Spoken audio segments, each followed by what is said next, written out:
नाज़रीन अहम ख़बर है बख्शापुर मां असां शेयर कंदा हलूं त बख्शापुर में नामालूम शिरपसंदन पारां ॾाह जरेब जी सारिन जे देरे खे बाहि ॾेई साड़े छॾियो आहे, जंहिं ख़िलाफ़ आबादगारनि पारां एहतजाजी मुज़ाहिरो कयो वियो आहे। उन हवाले सां असां टेलीफोन लाइन ते मौजूदु आहे केहरदीन भुट्टो। जी केहरदीन, कहिड़ा तफ़सील आहिनि, आगाह कजो।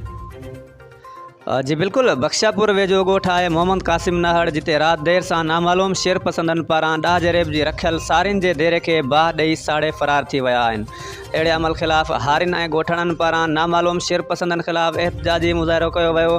मुज़ाहिरो कंदड़ हारिन तोड़े ॻोठाणनि राहिब पयार, आशिक़ पयार, महबूब पयार ऐं ॿियनि मीडिया अॻियां धाईंदे चयो त असां मिसकिन माण्हू आहियूं, असांजे 12 महीननि जो पूरो हुयो, जंहिंमें असां इन सारिले फसल ज़रिए कर्ज़ खणी फसल आबाद करे पंहिंजे ॿारनि जे पेट पालण जो आख़िरी ज़रियो हो। जेका नामालूम शिरपसंदनि असांजे 10 जरेब जे सारिन जे रखियल देरे खे बाहि ॾेई साड़े राख करे छॾियो आहे।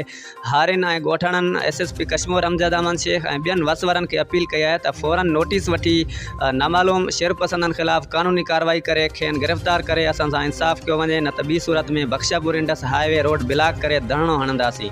जी इंसाफ़ न थियो त इंडस हाईवे रोड ब्लॉक कयो वेंदो। इहो हारिन पारां मौक़िफ़ साम्हूं आयो आहे। वॾी महिरबानी केहरदीन भुट्टो तमामु तर सूरत हाल खां आगाह करण लाइ।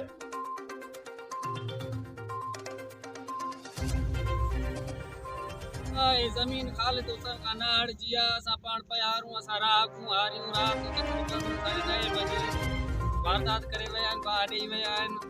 ना असांजो कंहिंसां दुश्मनी न जहिड़ो हुयो, ज़मीन जहिड़े में पिया हलाई धमकी वमकी मिलनि पियूं।